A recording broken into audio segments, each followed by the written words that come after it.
আপনার ফেসবুক কতটুকু সুরক্ষিত আছে আপনি কি জানেন? আমাদের ফেসবুক সুরক্ষিত রাখার জন্য কিছু সেটিংস সম্পর্কে আমাদের জানা থাকা আবশ্যক। আজকে আমি এমন একটি সেটিংস আপনাদের শেখাবো, যে সেটিংসটি আপনি যদি অন করে রাখেন তাহলে যে কোনো হ্যাকার কিন্তু আপনার ফেসবুক আইডিটি খুব সহজে হ্যাক করে নিতে পারবে না।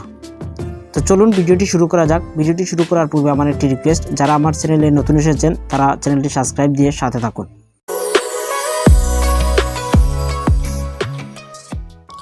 এখান থেকে আমি আমার মোবাইলে প্রথমে ক্রোম ব্রাউজারটি ওপেন করলাম। আর ক্রোম ব্রাউজারটি যদি আমি আমার ফেসবুক লগ ইন করি তাহলে সম্পূর্ণ সেটিংসটি কিন্তু খুব ভালোভাবে আমি দেখতে পারবো। তার জন্য আমি আমার ক্রোম ব্রাউজারটি ওপেন করলাম। এবার আমি আমার ক্রোম ব্রাউজারটি ডেস্কটপ সাইড করে নিব। তার জন্য কর্নারে দেখতে পাচ্ছেন যে 3 ডট অপশন রয়েছে, এখানে কর্নারে 3 ডট অপশনে ক্লিক করতে হবে। তারপর এখান থেকে নিচে চলে আসলাম। তো নিচে চলে আসলে এখানে দেখতে পাচ্ছেন ডেস্কটপ সাইট নামে একটি অপশন রয়েছে, এখানে আপনারা ঠিক চিহ্ন দিয়ে ডেস্কটপ সাইট করে নেবেন।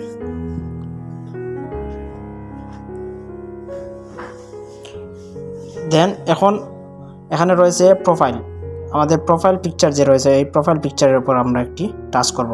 তারপর এখানে দেখতে পাচ্ছেন সেটিং অ্যান্ড প্রাইভেসি রয়েছে, তো সেটিংসে চলে যাব। তার জন্য সেটিংসে আমি টাচ করলাম। দেন এখন আমার ফেসবুকের যে পেজটি ওপেন হবে এখানে আমার সেটিং সম্পর্কিত সম্পূর্ণ ডিটেলস চলে আসছে। এখানে দেখতে পাচ্ছেন personal details, password and security এর প্রফিসিয়েন্সি। এখানে পাসওয়ার্ড অ্যান্ড সিকিউরিটির যে অপশন রয়েছে এখানে আপনি একটি টাচ করবেন।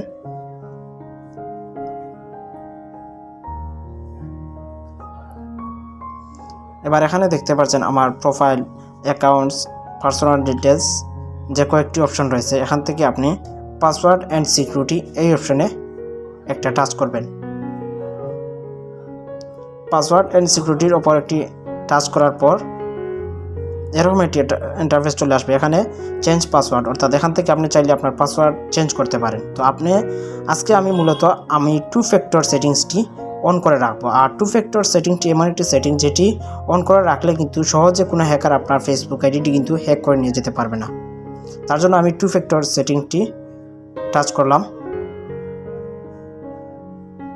এবার এখন আমার প্রোফাইলে একটি টাচ করব।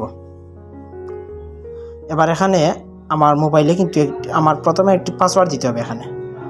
তো আমার পাসওয়ার্ড দেওয়ার পর এখানে দেখতে পাচ্ছেন 3টি অপশন রয়েছে। তার জন্য আমি মধ্যখানে যে অপশনটি রয়েছে এখানে টেক্সট মেসেজ SMS, অর্থাৎ যখনই আমি আমার ফেসবুক আইডিটি লগ ইন করবো অথবা যে কেউ আমার ফেসবুক আইডিটি লগ ইন করতে চেষ্টা করবে তখনই কিন্তু আমার দেওয়া মোবাইল নম্বরে একটি SMS চলে আসবে। তার জন্য আমি এই টেক্সট অপশনটি সিলেক্ট করে এখানে আমার নাম্বারটি অ্যাড করে দিলাম। আপনারা আপনাদের নাম্বারটি অ্যাড করে নেক্সট বটমে টাচ করবেন। এবার কিন্তু কোড চাচ্ছে, আর আমার মোবাইলটা দেখে নেই। আমার মোবাইলে কিন্তু একটি কোড চলে আসছে। এখান থেকে আমার মোবাইলে পাওয়া যে কোডটি এখানে আমি কিন্তু টাইপ করে দিয়ে দিলাম, দিয়ে এখানে নেক্সট বটমে ক্লিক করে ডান দিয়ে দিলাম। এবার কিন্তু দেখতে পাচ্ছেন আমার 2 ফ্যাক্টর সেটিং কিন্তু চালু হয়ে গেছে। আর 2 ফ্যাক্টর সেটিংসটি এমন একটি সেটিংস যে সেটিংসটি আপনি অন করে রাখলে কিন্তু যে কেউ আপনার আইডিটি খুব সহজে লগ ইন করতে পারবে না। আপনার মোবাইলে থাকা যে কোডটি চলে আসবে এই কোডটি যদি আপনি প্রদান না করেন তাহলে কিন্তু আপনার ফেসবুক আইডিটি লগ ইন করতে পারবে না।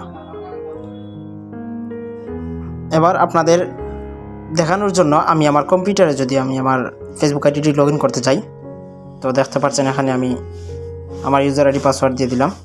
এখানে দেখতে পাচ্ছেন আমার আইডিটি লগ ইন করতে কিন্তু একটি কোড প্রদান করার জন্য বলছে। তো আমি আবারই আমার কোডটি এখানে যদি টাইপ করে দেই, আবার কিন্তু খুব সহজে কিন্তু আমার আইডিটি লগ ইন হয়ে গেল।